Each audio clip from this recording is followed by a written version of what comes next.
Retiring at age 55 is a dream for many of us, and there's some processes that you need to go through to get to that point. Now, a lot of you might say, Adam, 55 isn't even on the radar. Like, I'm working to 65, 70, maybe even beyond. Like, I'm never going to be able to retire. But I know there's a lot of you looking to retire early because you leave comments on the YouTube videos all the time. So in this video, I want to share the software that we use, which is Snap Projections, and I want to kind of go through a few different steps with you to help kind of mindset if you're planning to retire at 55, maybe a bit earlier, even at 60, like anything a little bit early. I want to make sure you're doing all the steps properly to get to the best position for retirement. So let's look at Mr. and Mrs. YouTube, who we've had up many times. Again, we put them here at 55 years old.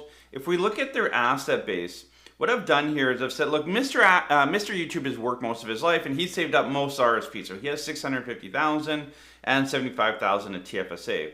If I go into Mrs. YouTube, she has substantially less, 50,000 RSP. They never use a spousal or RSP. How is that going to affect them? How much tax, all that kind of stuff. So if we go back into the plan, again, government benefits, I just left at a nominal amount. I put it 50% for her and 80% for him. So again, not too important in this plan. It was more about what things do we need to think about if we're going to retire early.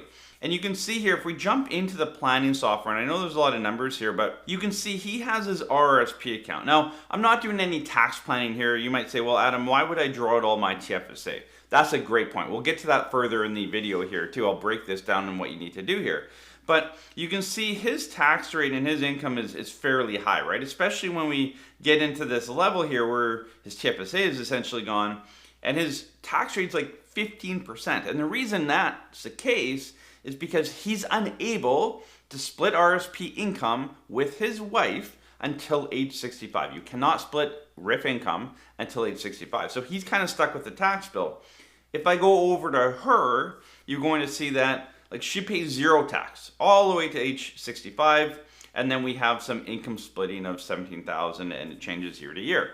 So my point here is, if you're planning to retire early, make sure that your savings are not too lopsided. You want to make sure that they're as level as possible. That might mean that if you have one heavy income earner, to utilize a spousal RSP so that you can draw it out from retirement age until 65.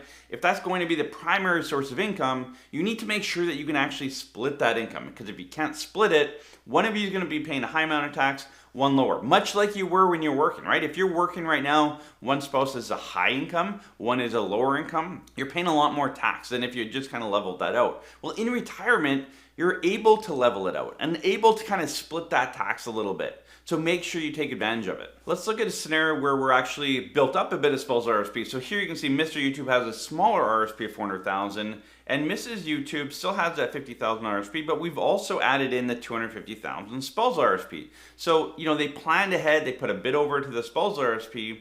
When we go into the planning page, you'll see here, he's not in that 15% range anymore. He's more in that 10% range of effective or average tax rate. And your effective or average tax rate is very important when you go through retirement. The more we can level that out, the least amount of tax you're going to pay.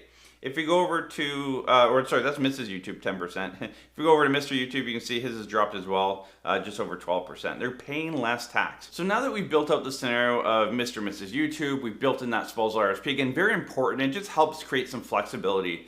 Some situations, it may not save much tax. Some, it may save a lot of tax. So again, it doesn't hurt to have that spousal RSP to create that flexibility. So if we look at this client's plan, Mr. and Mrs. YouTube, if we go to a combined view, we can see that this client's at about just shy of $60,000 a year adjusted to inflation for the rest of their life. So this goes all the way down from 55 all the way down to age 90. So they have enough money to retire, enjoy life, that kind of thing. But can we maximize this now? Like you can see here, I've just left CPP and OS at 65. As you saw here, it was kind of ripping out the TFSA accounts a little bit early. I bring this up because a lot of you I talk to, they say, I have a plan from, my bank, my financial institution, wherever, but it has me starting CPP early, ripping out my TFSA, delaying my RSP. Like there's not a lot of planning. And the reality is your advisor probably took your information, put it into software like this, hit generate, and gave you this. Now, if I gave you this as your final plan,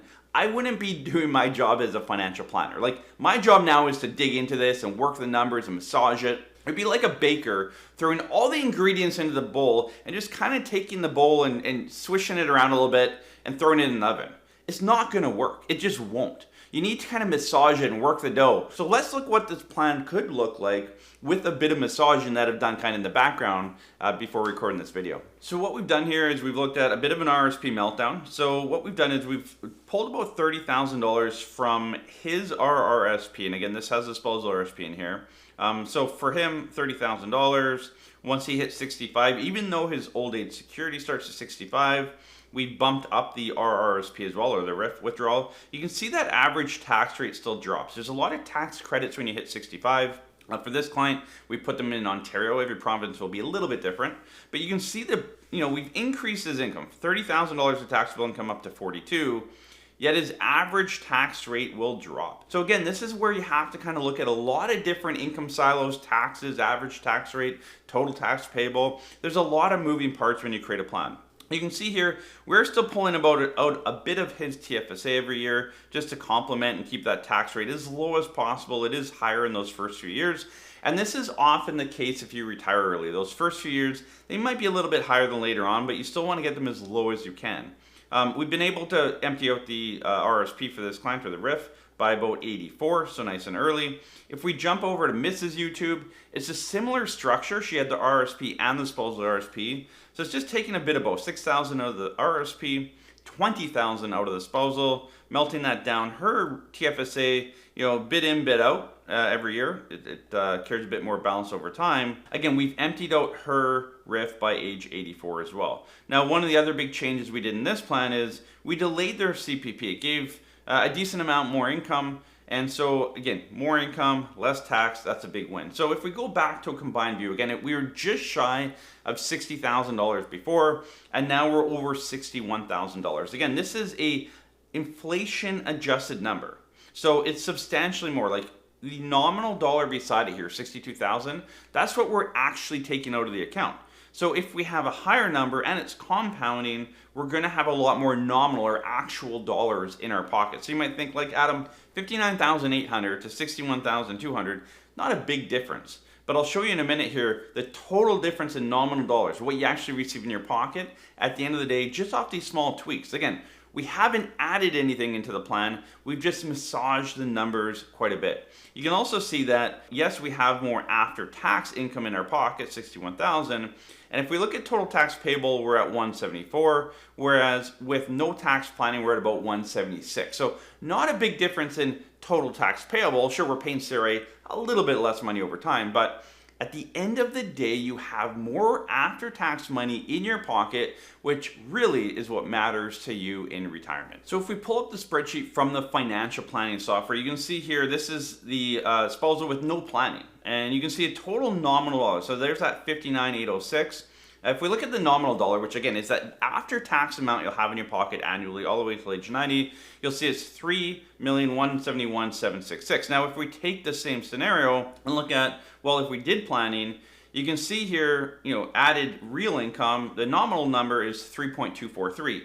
That's over $71,000 of extra income in your pocket just for doing the planning. So when we look at that real dollar, it may not seem like a lot, about $1,500 a year, but when you compound that over a period of time, we're looking at over $71,000 more in your pocket through retirement. Now, what could you do with $71,000 in retirement? Multiple trips, upgrade the house, do a reno, whatever it is. There's a lot of things you can do with $71,000.